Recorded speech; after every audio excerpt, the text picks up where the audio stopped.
Hello students, स्वागत है आप सभी का आपके अपने चैनल एटीएम क्लासेस बाय सत्यम में।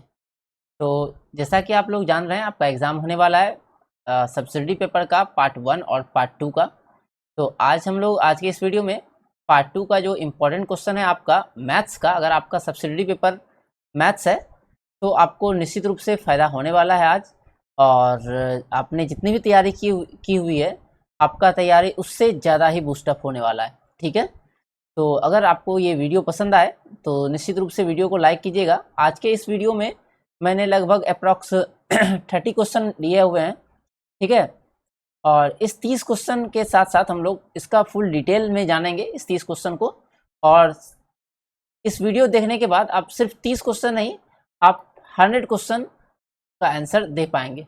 ठीक है, इससे रिलेटेड चूंकि बहुत सारा क्वेश्चन हम लोग उसके आसपास ऑप्शंस के हिसाब से भी हम लोग सॉल्व करने वाले हैं, तो उसका भी फ़ायदा आप लोगों को मिलेगा।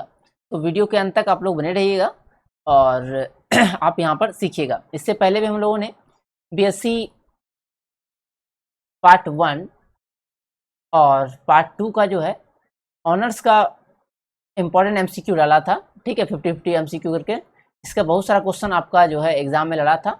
ठीक है, 10 से 15 क्वेश्चन था, बहुत सारा नहीं था।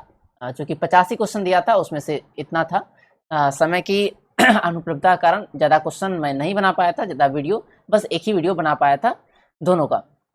और फिर पेपर 3 का मैंने अपने फेसबुक पेज पर उसका कुछ इंपॉर्टेंट अपलोड कर दिया था, जो कि उसमें टाइम बिल्कुल भी नहीं मिला था, तो वीडियो नहीं बना पाया। लेकिन हाँ, इम्पॉर्टेंट आपको जो टॉपिक था उससे रिलेटेड जो कुछ नोट्स थे वो मैंने अपने पेज पर अपलोड कर दिया था, और जिससे कि बहुत सारा जो है क्वेश्चन आया था। ठीक है, क्योंकि इम्पॉर्टेंट था तो उससे निश्चित रूप से था कि क्वेश्चन आना ही आना है, तो उससे कुछ क्वेश्चन पूछा गया था। ठीक है, तो आप मेरे अभी पेज को भी फॉलो कर सकते हैं। तो बढ़ते हैं हम लोग आज के फर्स्ट क्वेश्चन पर। तो हमारा पहला क्वेश्चन है आज का, the equation of tangent to the hyperbola is. ठीक है, तो इस क्वेश्चन में हम लोग को क्या किया जा रहा है, इक्वेशन ऑफ टेंजेंट निकालना है हाइपरबोला पर।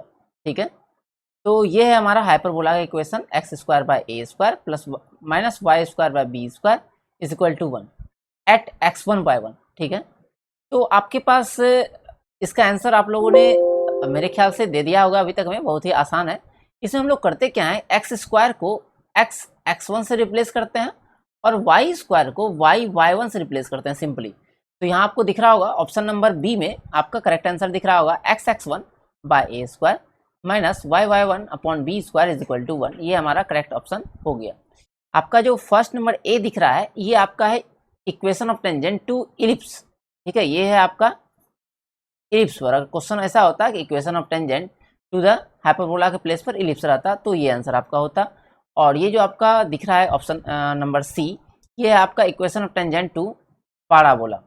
ठीक है, और सबसे लास्ट जो दिया हुआ है इसका भी अंदाजा आप लोगों ने लगा लिया होगा कि ये आपका जो है सर्किल पर इक्वेशन है। ठीक है, यहाँ पर में भी हो सकता है आपको नहीं दिख रहा होगा, यहाँ लिखा हुआ है x1 plus y1 is equal to A square. ये आपका जो है सर्किल पर जो टेंजेंट होगा उसका इक्वेशन है। ठीक है, तो एक क्वेश्चन में हम लोगों ने चार क्वेश्चन को जाना। ठीक है, हाइपरबोला मतलब सिंपली आप याद रखिए कि x1 होगा तो उसको आपको रिप्लेस कर देना है x1 से। ठीक है, एक्स स्क्वायर को रिप्लेस करना है x1 से, और अगर 2x होगा उसको रिप्लेस करना है x प्लस x1 से, जैसे कि यहाँ पर हम लोगों ने पाराबोला में रिप्लेस किया हुआ है x प्लस x1 से। ठीक है, 2 नंबर में the Cartesian equation of the common catenary is. तो कॉमन कैटनरी का कार्टेशियन इक्वेशन हम लोग को निकालना है। कैटनरी क्या होता है जरा एक बार हम लोग देख लेते हैं, क्योंकि इससे भी क्वेश्चन आपका आता है। ठीक है, अगर दो पोल पर एक वायर को इस तरह से हम लोग टान दे तो क्या होता है, वायर में हल्का सा नीचे की ओर झुक जाता है। ठीक है, जिसको कि हम लोग सैग कहते हैं। ठीक है, अगर इसको एक स्ट्रेट लाइन खींचे, ये में देखिए कुछ डिस्टेंस यहाँ पर ये नीचे आ गया, इसको हम लोग कहते हैं सैग। ठीक है, और जो नीचे वाला पॉइंट हो गया इसको हम लोग कहते हैं वर्टेक्स, ये हो गया सैग। ठीक है, और ये जो यहाँ से यहाँ तक का डिस्टेंस है इसको कहते हैं हम लोग स्पैन। ठीक है, और ये पूरा जो दिख रहा है आपका ये वाला लाइन, ठीक है, इसको मैं अलग कलर कर रहा हूँ, ये लाइन यही है आपका कैटनरी। ठीक है, तो इस कैटनरी का कह रहा है कार्टेशियन इक्वेशन। ठीक है, दो तरह का इक्वेशन होता है आपका, एक कार्टेशियन होता है और एक इंट्रिंसिक होता है। ठीक है, आपको दोनों तरह का जो इक्वेशन है वो याद रखना है, क्योंकि आपके एग्जाम में दोनों तरह का इक्वेशन पूछा जाता है, ठीक है, अगर आप बीएससी पार्ट 2 में है। तो इसका इक्वेशन जो होता है y equal to C cos hyperbolic x by C, ठीक है। एक तो इस तरह से क्वेश्चन को पूछा जाएगा, फिर दूसरा इसी पूछा जाएगा कि अगर कार्टेशियन इक्वेशन जो होता है कॉमन कैटनरी का, उसमें किस में रिलेशन होता है। उस जो रिलेशन होता है, चूंकि आपको दिख रहा होगा y equal to C cos hyperbolic x by C, इसमें y आया हुआ है, c आया हुआ है और x आया हुआ है, ठीक है। तो y c और x में रिलेशन होता है आपका कार्टेशियन इक्वेशन में। यही अगर इंट्रिंसिक इक्वेशन पूछा जाता, उसका इक्वेशन होता है s इक्वल टू, ठीक है, इंट्रिंसिक इक्वेशन होता है s equal to c tan psi होता है, यहाँ पर है s equal to c tan psi, ठीक है। ये इसका इक्वेशन हो गया आपका। तो आप दोनों इक्वेशन को याद रखेंगे। क्वेश्चन नंबर 3 पे हम लोग आते हैं, ठीक है। क्वेश्चन नंबर 3 जो है बहुत ही आपका आसान क्वेश्चन है, ठीक है। इसमें आपको निकालना है ऑर्डर ऑफ डिफरेंशियल इक्वेशन, ठीक है। आपके एग्जाम में ऑर्डर और डिग्री से रिलेटेड क्वेश्चंस एमसीक्यू में पूछे जाते रहे पहले भी, तो अब तो आने का चांसेस ज़्यादा बढ़ गया है, ठीक है। तो किसी भी डिफरेंशियल इक्वेशन का अगर ऑर्डर निकालना है तो हम लोग क्या करते हैं, जो डिफरेंशियल इक्वेशन आया हुआ है मतलब कि dy बाय dx है, उसका देखना है कितना टाइम्स डेरिवेटिव किया गया है। जैसे कि अगर ये है, इसका फर्स्ट डेरिवेटिव, इसका ऑर्डर हो गया 1। अगर इसी को सेकेंड है d2y बाय dx स्क्वायर, ये हो गया सेकेंड डेरिवेटिव। इसी तरह से d3y बाय dx क्यूब है, तो ये हो गया थर्ड। इस पर डिपेंड करता है मेरा ऑर्डर, ठीक है। तो यहाँ आपको दिख रहा होगा, यहाँ पर 3 है, d3y बाय dx क्यूब यहाँ पर है, मतलब कि यहाँ पर है 3 ऑर्डर और यहाँ पर है 1, ठीक है, dy बाय dx है सिंपली। तो जो मैक्सिमम होता है उसी को हम लोग कहते हैं डिफरेंशियल इक्वेशन का ऑर्डर। तो यहाँ पर 3 हो जाएगा हमारा आंसर। अच्छा, इसी में एक और चीज़ होता है डिग्री आपका, ठीक है, एक और चीज़ होता है डिग्री। ये हो गया आपका ऑर्डर और डिग्री आता है। तो जनरली जो गलती होता है वो डिग्री में ही गलती होता है स्टूडेंट से। डिग्री क्या होता है, जो आपका ऑर्डर है उस पर पावर कितना है, हाईएस्ट ऑर्डर जो आपका है उस पर जो पावर होता है उसी को हम लोग कहते हैं डिग्री। मतलब इस क्वेश्चन में अगर हमको ऑर्डर ना पूछ करके अगर डिग्री पूछा जाता तो हमारा जो आंसर होता है, ये चूंकि 3 है ऑर्डर और इस पर पावर है 2, तो आंसर हो जाता है 2। और यहाँ पर कुछ स्टूडेंट गलती करते हैं, मिस्टेक से 3 मार देते हैं, क्योंकि वो देखते हैं हाईएस्ट क्या है, हाईएस्ट 3 दिखता है, वो आंसर मार देते हैं और ऑप्शन में तो मिल ही जाता है वो। तो आपको ध्यान रखना है जो ऑर्डर है हाईएस्ट ऑर्डर, उस पर जो पावर होगा वो होता है आपका डिग्री, ठीक है। फिर the degree of the differential equation this, तो इसका डिग्री आपको बताना है। तो ये आपका डिग्री यहाँ पर इसका दिख रहा होगा ऑर्डर 2 है, इसका ऑर्डर आपका 1 है और यहाँ पर ऑर्डर है 3, ठीक है। तो ये हो गया मैक्सिमम ऑर्डर और मैक्सिमम ऑर्डर में पावर कितना है 1, तो इसका जो है आपका आंसर हो जाएगा डिग्री 1, ठीक है। तो इसी क्वेश्चन में एक और इस टाइप में क्वेश्चन आता है जहाँ पर आप लोग गलती करते हैं। अगर दिया हुआ है dy by dx plus sine d2y by dx square is equal to x, ठीक है। इस टाइप का क्वेश्चन अगर दिया हुआ है जहाँ पर मतलब डेरिवेटिव आपका जो है वो साइन के साथ कॉस के साथ इससे अलग ना हो, सॉल्व करने के बाद भी ये अलग ना हो, तो वहाँ पर आपका जो डिग्री होता है वो अनडिफाइंड होता है, ठीक है। इस केस में अगर हम लोग डिग्री निकालेंगे तो हमारा डिग्री जो होगा वो अनडिफाइंड होगा, ठीक है। ये आपको याद रखना है। अगर ये आपका dy बाय dx फ्री ना हो पाए किसी फंक्शन से, either sine function, ten function, मतलब कोई सा भी फंक्शन आपका इनवर्स ट्रिगोनोमेट्रिक हो या ट्रिगोनोमेट्रिक हो या लॉगरिथमिक हो या एक्सपोनेंशियल हो, तो वहाँ पर ये डिग्री अनडिफाइंड हो जाएगा। जबकि हाँ, ऑर्डर जो है इसका इस क्वेश्चन के लिए ऑर्डर जो है आपका 2 हो जाएगा, ठीक है, सेकेंड ऑर्डर का है, ठीक है। क्वेश्चन नंबर 5 में बढ़ते हैं। तो हम लोग क्या कर रहे हैं कि एक ही क्वेश्चन से बहुत सारा क्वेश्चन धीरे धीरे सीखते जा रहे हैं, जिससे आपको फायदा हो एग्जाम में। Integrating factor of the equation this, ठीक है, हमारे पास एक डिफरेंशियल इक्वेशन दिया हुआ है जिसका इंटीग्रेटिंग फैक्टर हम लोग को निकालना है। तो इंटीग्रेटिंग फैक्टर अगर हमारे पास इक्वेशन इस तरह का फॉर्म हो dy by dx plus p into y is equal to q, तो जब हमारा इंटीग्रेटिंग फैक्टर होता है उसका फॉर्मूला होता है e to the power integration p dx, ठीक है। तो यहाँ पर हम लोग निकालेंगे e to the power integration p के प्लेस पर क्या है आपका, तो y में देखिए मल्टीप्लाई है cot x, तो cot x dx तो इज इक्वल टू हो जाएगा e to the power cot x का इंटीग्रेशन क्या होता है, ये होता है log sin x, ठीक है। अब e पावर log का वैल्यू हो जाता है आपका 1, तो बच जाएगा मेरा sin x। Option number b जो है हमारा करेक्ट आंसर हो जाएगा इस क्वेश्चन का, ठीक है। cot x का इंटीग्रेशन भी आपको याद रखना है कि log sin x होता है, ठीक है। और ये 10x होता है तो उसका होता है माइनस log cos x, ठीक है। तो आप जो है एफबी पेज पर भी हमको फॉलो कर सकते हैं, एटीएम क्लासेस बाय सत्यम के नाम से ही आप, मेरा एफबी पेज भी बना हुआ है फेसबुक पर, ठीक है। वहाँ पर भी आप फॉलो कर सकते हैं, क्योंकि जब टाइम नहीं मिलता है वहाँ पर वीडियो मैं नहीं बना पाता हूँ अगर, तो वहाँ पर मैं पोस्ट कर देता हूँ कुछ इंपॉर्टेंट वगैरह, या आपका जो भी जानकारी वगैरह होता है, कुछ भी नोटिस वगैरह आता है आपके एग्जाम से रिलेटेड, तो वो नोटिस वगैरह भी मेरे पेज पर डाल दिया जाता है, ठीक है। तो वहाँ से आप एफबी पेज पर अगर फॉलो कर लेते हैं तो आपको फ़ायदा ही होगा भविष्य में, ठीक है। और अगर वीडियो आपको पसंद आ रहा है तो आप इसको लाइक कर सकते हैं, साथ ही साथ अपने जो जूनियर्स हैं, जो कि आपका तो सेकेंड ईयर में, थर्ड ईयर में आएंगे, अपने जूनियर्स जो होंगे उनको भी आप बताइएगा मेरे चैनल के बारे में। और अगर आप ऑफलाइन जुड़ना चाहते हैं मुझसे तो आप ऑफलाइन भी संपर्क कर सकते हैं, ठीक है। If P and Q are points this and this, आपके पास दो पॉइंट दिया हुआ है P और Q, then we have to find out the direction ratios of the line PQ। तो PQ का डायरेक्शन निकालना है हम लोग को, डायरेक्शन रेशियोज। तो अगर दो पॉइंट दिया हुआ है उसका डायरेक्शन रेशियोज निकालना है, तो सिंपली हम लोग क्या करते हैं, दोनों का पोजीशन वेक्टर को माइनस कर लेते हैं, ठीक है। OQ माइनस OP, ठीक है, बाद वाले में से पहले वाले को। तो OQ का आपका पोजीशन वेक्टर यहाँ से निकलेगा, ठीक है, 2i 6j और फिर 2k। तो यहाँ पर हम लोग को तो सिर्फ निकलना रेशियोज निकलना है, तो आई जे के से ज़्यादा मतलब है नहीं, तो सिंपली हम लोग क्या कर लेंगे, यहाँ पर हो जाएगा आपका x2 minus x1, y2 minus y1 और z2 माइनस z1। तो यहाँ पर 2 में से 4 माइनस करेंगे तो -2 आएगा, फिर 6 में से 5 माइनस करेंगे तो 1 आएगा, और 2 में से 0 माइनस करेंगे तो 2 आएगा। तो -2 1 2, ऑप्शन नंबर बी जो है आपका करेक्ट आंसर हो जाएगा। इसी क्वेश्चन में, सेम क्वेश्चन में, अगर हमको डायरेक्शन रेशियोज ना बोल के कोसाइंस निकालने के लिए बोला जाए तो फिर हम लोग वही काम करेंगे पहले तो, कि x2 माइनस x1, फिर y2 minus x2 minus x1। Same question उसी जैसा है, सिर्फ डायरेक्शन कोसाइंस पूछा गया है। तो रेशियो से अगर हम डायरेक्शन कोसाइंस निकालना हो तो x2 minus x1, y2 minus y1, z2 minus z1 तो करेंगे ही, साथ में हम लोग क्या करेंगे, उसको डिवाइड कर लेंगे, डिवाइड बाय तीनों को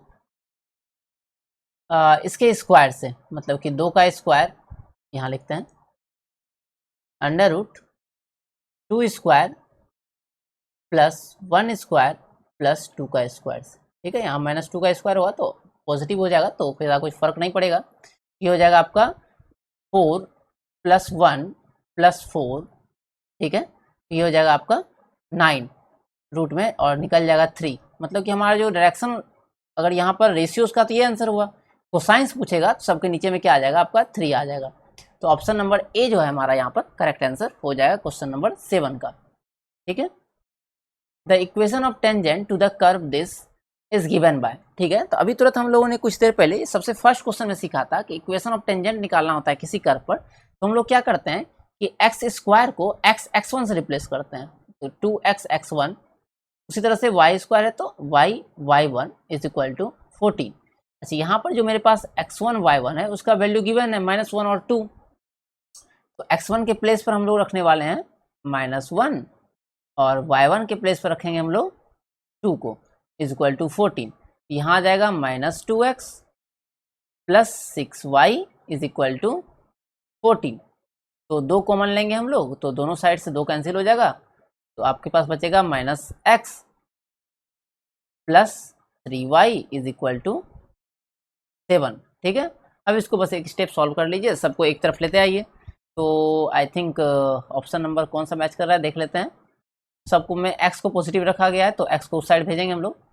तो इसको अगर सॉल्व करेंगे तो हम लोग को मिलेगा x minus 3y plus 7 is equal to 0। तो option number a I think match कर रहा है, ठीक है। x minus 3y plus 7 is equal to 0, हाँ आपका जो ऑप्शन नंबर ए जो है मैच कर रहा है। तो हमारा ये आंसर हो गया इस क्वेश्चन का, ठीक है। Question number 9, the integrating factor of the differential equation. तो अभी तुरंत हम लोगों ने सीखा था कि अगर मेरा जो फॉर्म हो वो dy by d x plus p y is equal to q के फॉर्म में हो, तो इंटीग्रेटिंग फैक्टर जो होता है वो होता है आपका e to the power p d x.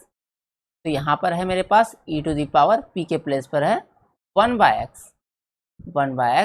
dx, और e to the power 1/x का होता है log x, और e और log एक दूसरे कैंसिल कर लेता है, बच जाएगा x। तो हमारा हो जाएगा ऑप्शन नंबर सी।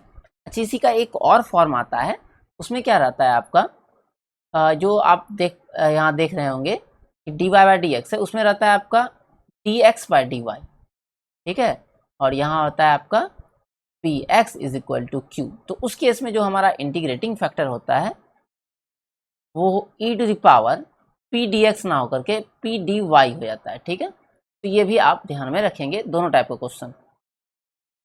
क्वेश्चन नंबर 10 आते हैं हम लोग। The direction cosines of a line that makes equal angle with the tangent axis are. खड़ा है वैसा लाइन जो एक्सिस के साथ इक्वल एंगल बनाए, वो आपको पता ही होगा कि 1/√3 1/√3 1/√3 हो जाएगा, क्योंकि कॉस यहाँ से आप पता होगा कि l² plus m² plus n² is equal to क्या होता है, 1 होता है, और l का मतलब हो गया आपका कॉस अल्फा, m का मतलब कॉस बीटा, और यहाँ चूंकि बोल रहा है इक्वल एंगल बना रहा है तो ये भी हो जाएगा आपका cos square beta cos square gamma is equal to 1, ठीक है। इसको सॉल्व करेंगे, यहाँ पर बीटा की जगह पर भी अल्फा रहेगा और गामा की जगह पर भी अल्फा रहेगा, चूंकि एंगल इक्वल है। तो 3 कॉस स्क्वायर हो जाएगा हमारा अल्फा इज इक्वल टू 1। तो यहाँ सॉल्व करने के बाद आपके पास आएगा कॉस अल्फा का वैल्यू 1/√3 प्लस माइनस में, तीनों का तीनों हो गया, कॉस बीटा भी हो गया 1/√3 प्लस माइनस, और कॉस गामा भी हो गया आपका 1/√3 प्लस माइनस में। तो आपका ऑप्शन नंबर जो ए हो गया वो करेक्ट आंसर हो गया इस क्वेश्चन का। अब बढ़ते हैं हम लोग नेक्स्ट क्वेश्चन में, ठीक है। अगर वीडियो आपको पसंद आ रहा है तो निश्चित रूप से लाइक बटन को आप लोग दबाइएगा और वीडियो को अपने दोस्तों के साथ शेयर कीजिएगा। अगर वीडियो को ज़्यादा व्यूज आता है तो मे भी चांसेस है कि मैं एक और वीडियो आपके लिए बना दूं, ठीक है। बढ़ते हैं हम लोग अगले क्वेश्चन में। Question number 11, the direction ratios of the line. आपके पास अगर कोई लाइन दिया हुआ है इस फॉर्म में x - x1/a is equal to y - y1/b is equal to z - z1/c, तो इसमें जो आपका ABC हुआ दैट इज 5, 6 एंड 4, ये आपका होता है डायरेक्शन रेशियोज। तो 5, 6 एंड 4 ऑप्शन नंबर बी जो है करेक्ट आंसर हो जाएगा। द इंटीग्रेटिंग फैक्टर का वीडियो हम लोग बहुत सारा क्वेश्चन कर चुके हैं। ये कॉस इधर आ जाएगा 1/cos² x, और यहाँ भी डिवाइड में आ जाएगा आपका cos² x, और यहाँ से ये हट जाएगा नेक्स्ट स्टेप में, ठीक है। और फिर cos² x ऊपर गया तो sec² x, तो इंटीग्रेटिंग फैक्टर हो जाएगा e to the power sec² x, और sec² x dx का होता है आपका 10x, तो e to the power 10x आपका जो है आंसर हो जाएगा इस क्वेश्चन का, ठीक है। क्वेश्चन नंबर आते हैं हम लोग 13 पर। The degree of the differential equation. Degree अभी तुरंत हम लोगों ने सीखा है कि डिग्री क्या होता है, जितना ऑर्डर होता है उसका जो पावर होता है वो होता है, तो यहाँ पर 2 दिया हुआ है, ऑप्शन नंबर हो जाएगा b. The length of the major axis of the ellipse. Ellipse का जो मेजर एक्सिस है उसका लेंथ निकालना है। तो इलिप्स का ये इक्वेशन है स्टैंडर्ड फॉर्म का, उसमें चेंज करेगा x²/8 का स्क्वायर प्लस y²/6 का स्क्वायर इज इक्वल टू 1, ठीक है। तो फिगर कुछ इस तरह से बनेगा आपका। यहाँ आपके पास आ जाएगा 40 और इधर हो जाएगा -4 और 0। तो यहाँ पर हम लोग क्लियरली देख पा रहे होंगे कि 80 हो जाएगा दोनों साइड, और इधर -80, कि हमारा जो लेंथ ऑफ मेजर एक्सिस है वो इधर से यहाँ से लेकर यहाँ तक 8 हो गया, और फिर राइट साइड भी आपका 8 हो गया, ठीक है। तो टोटल हो गया आपका 16, ये हो गया लेंथ ऑफ मेजर एक्सिस। और इसी में आपका कहता माइनर, तो जस्ट इसका हम लोग बी जो आया था 6 उसका डबल करते, ठीक है, और हमारा आंसर होता 12, ठीक है, याद रखिएगा आप लोग। The direction ratios of the line, ठीक है। तो अभी तुरंत हम लोग देखे थे कि x - x1/a is equal to y - y1/b is equal to z - z1/c अगर है तो a b c जो है आपका डायरेक्शन रेशियोज होता है, और आपका जो x1 y1 z1 होता है इससे आपका लाइन जो है पास करता है, ठीक है। ये दोनों चीज़ आप याद रखेंगे। तो हमारे पास क्वेश्चन अभी दिया हुआ है कि आपका डायरेक्शन रेशियोज निकालना है। तो अगर क्वेश्चन पर हम लोग गौर करेंगे तो फर्स्ट वाले में तो डायरेक्शन रेशियो हो जाएगा 3, सेकेंड वाले का हो जाएगा 4, लेकिन थर्ड वाले में आप डायरेक्ट 3 बिल्कुल नहीं लिखिएगा। यहाँ पर ध्यान दीजिएगा कि जेड का कॉफिशियंट यहाँ पर 2 है, जबकि जो ओरिजिनल इक्वेशन होता है उसमें जेड का कॉफिशियंट 1 होता है, एक्स का भी 1 होता है, वाई का भी 1 होता है। तो यहाँ पर 1 करने के लिए हम लोग क्या करेंगे, 2 से डिवाइड करेंगे और 2 को नीचे लेते आएंगे। तो इसको हम लोग चेंज करेंगे तो वो आपके पास बनेगा z माइनस 0 बाय 3/2। तो हमारा जो आंसर होगा 3, 4 और 3/2, ये आंसर हो जाएगा, ना कि ये। तो ऑप्शन नंबर बी हमारा करेक्ट आंसर हो जाएगा। एग्जाम में आप ध्यान देके बनाइएगा, ठीक है। तो बढ़ते हैं हम लोग आगे 16 नंबर में। The necessary and sufficient condition that the two lines with direction cosines L1 M1 N1 and L2 M2 N2 are at right angle. तो दो अगर आपका राइट एंगल पे है डायरेक्शन कोसाइंस, तो इसका मतलब है कि उनका जो प्रोडक्ट का सम है वो होगा 1, ठीक है। तो ये याद रखिएगा। और अगर ये पैरेलल होते हैं, ठीक है, तो आपका क्या होता है, L1/L2 equal to M1/N2 equal to N1/N2, ठीक है। पैरेलल के केस में हो गया ये, और जबकि परपेंडिकुलर के केस में हो गया आपका ये वाला, दैट इज 90 डिग्री में। If a line makes angle alpha beta gamma delta with the diagonals of a cube, then sine square alpha plus sine square beta plus sine square gamma plus sine square delta बराबर what. ये इस question को जो exam में पूछा जाता है generally इस तरह से पूछा जाता है कि if a line makes alpha beta gamma with the diagonal of a cube, then find cos square alpha plus cos square beta plus cos square gamma plus cos square delta, और इसका value होता है आपका 4/3, ठीक है। ये आप याद रखेंगे, ये क्वेश्चन भी आपके एग्जाम में पूछा जा सकता है, ठीक है। अब इससे हम क्या करेंगे, साइन हमको तो निकालना है साइन का, तो सबको क्या कर लेंगे हम लोग, साइन में चेंज कर लेंगे, ठीक है।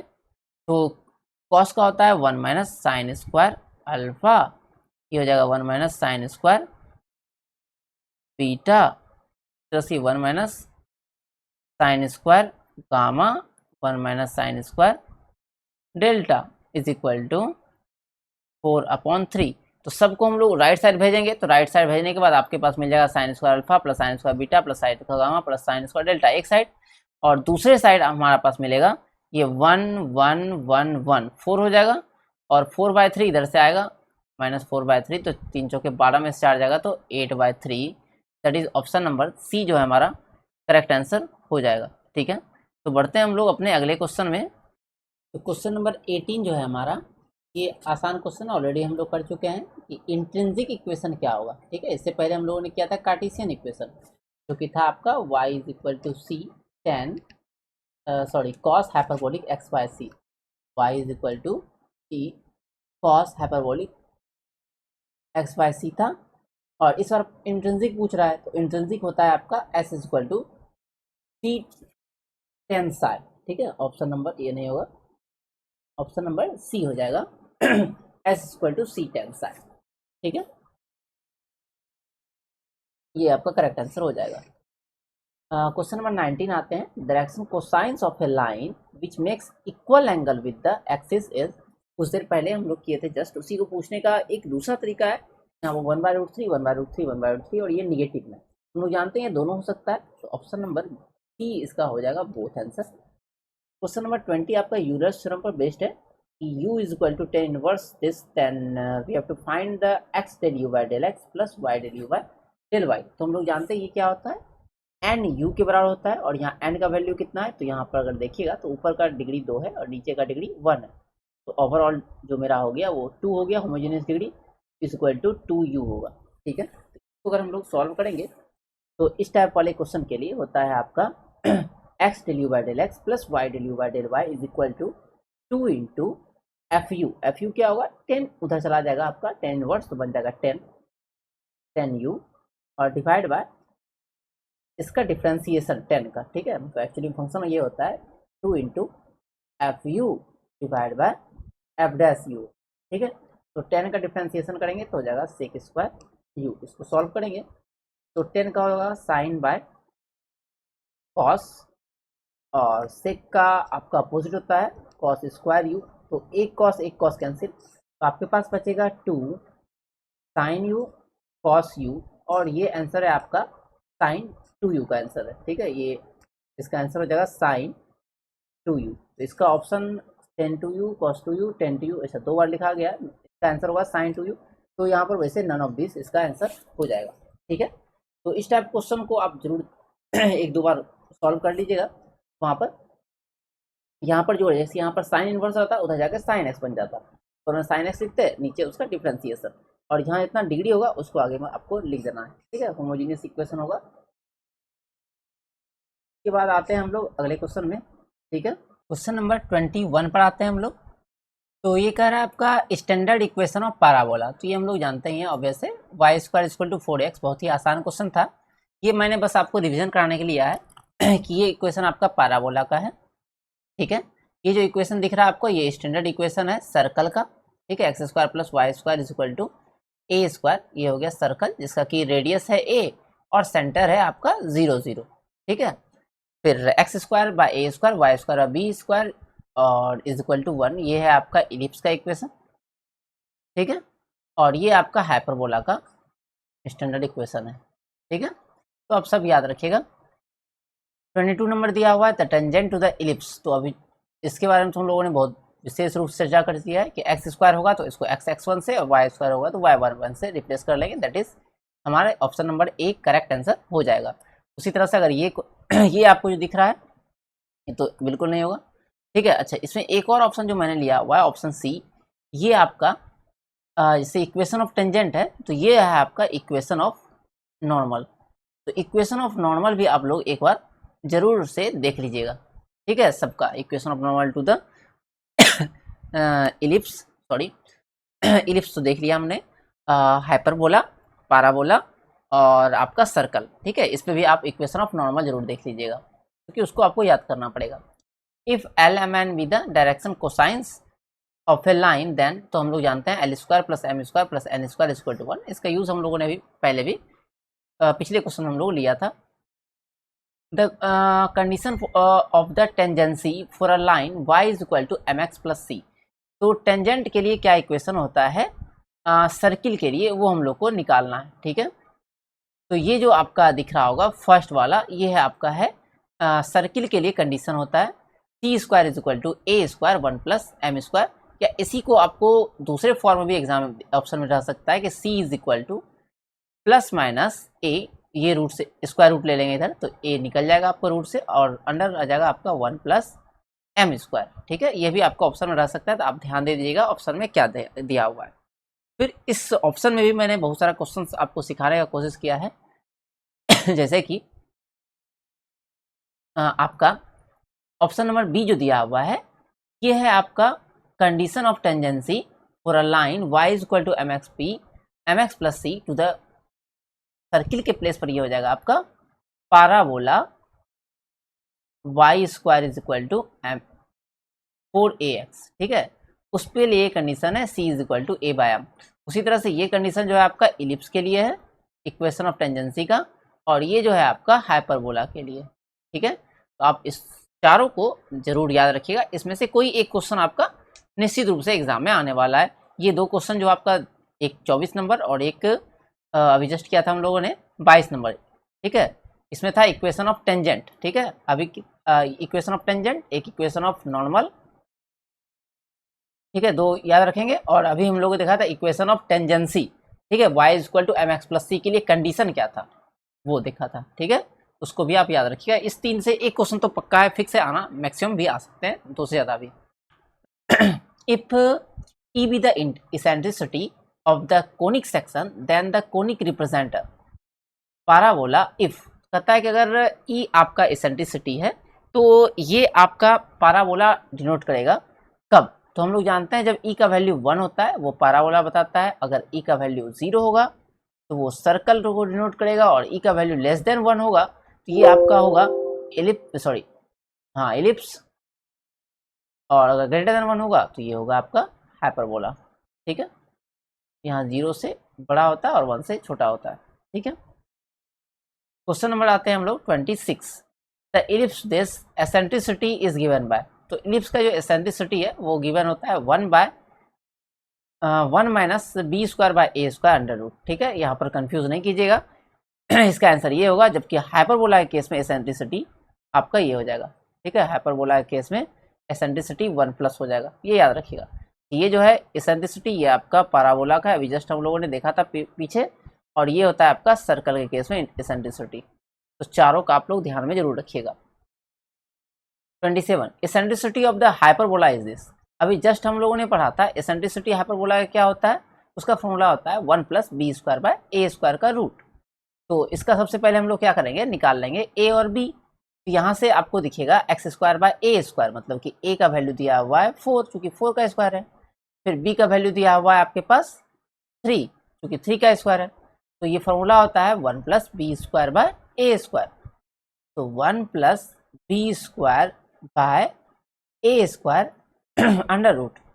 ये आपका आ जाएगा 4, यहाँ से 4 चौके 16 और 3 तिया 9 बटे 4 का स्क्वायर का रूट।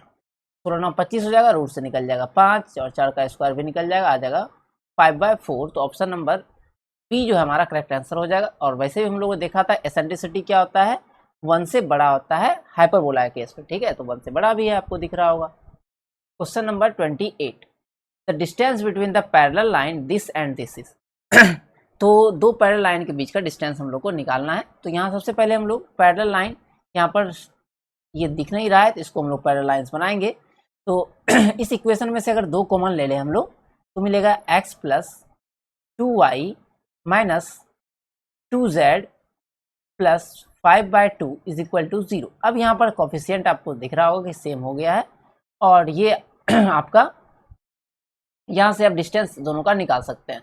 ये आपका हो जाएगा 5/2 - 1 का mod divide by under root 1 का स्क्वायर, 2 का स्क्वायर और 2 का स्क्वायर, ठीक है। ये -2 का स्क्वायर है। ये कहाँ से आया 1 2 -2, तो ये जो कोफिशिएंट था x का, y का, z का, और 5/2 है आपका ये, और यहाँ पर 1 दोनों का डिफरेंस है। तो यहाँ से आ जाएगा 2 जाएगा तो 3/2 हो जाएगा, और इधर करेंगे तो 2 दूनी 4 4 9 हो जाएगा तो 3 हो जाएगा। तो 3/2 अपॉन 1/3, तो 3 और 3 आपका कैंसिल हो जाएगा, 1/2 आपका, that is option number b जो है वो करेक्ट आंसर हो जाएगा। आते हैं क्वेश्चन नंबर 29 में। The transverse velocity of the particle moving along a plane curve is given by. तो ट्रांसवर्स वेलोसिटी हम लोग जानते हैं वो होता है r/dθ/dt। इसको एग्जाम में एक और तरीका से पूछ सकता है r θ ठीक है। तो आप ध्यान रखिएगा, दोनों में से जो भी ऑप्शन में हो उसको आप करेक्ट मार दीजिएगा, ठीक है। अच्छा, ये जो है आपका, ये है, ये जो फॉर्मूला है वो है रेडियल वेलोसिटी का, रेडियल वेलोसिटी, और ये आपका फॉर्मूला दिया हुआ है रेडियल एक्सीलरेशन, ठीक है। तो तीनों फॉर्मूला को आप ध्यान में रखेंगे। 39 में रेडियल वेलोसिटी अभी जस्ट हम लोगों ने किया था dr/dt, या इसको r भी हम लोग लिखते हैं, ठीक है। और ये हो गया आपका रेडियल एक्सीलरेशन, ठीक है, उसका फॉर्मूला हो गया। तो क्वेश्चन नंबर इतना 30 तक हम लोगों ने आज किया, ठीक है। इसके आगे अगर टाइम मिला तो निश्चित रूप से मैं वीडियो बनाऊंगा। मिलते हैं अगले वीडियो में। अगर आपको वीडियो पसंद आया तो वीडियो को लाइक कीजिएगा, जिससे कि मैं आप लोगों के लिए और भी वीडियो मोटिवेट होकर बना सकूं।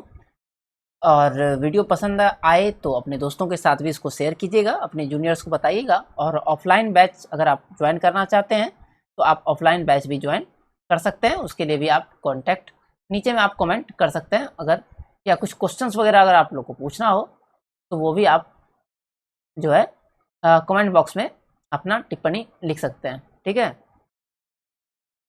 तो मिलते हैं अगले ब्रेक के बाद, तब तक के लिए आप सभी का धन्यवाद।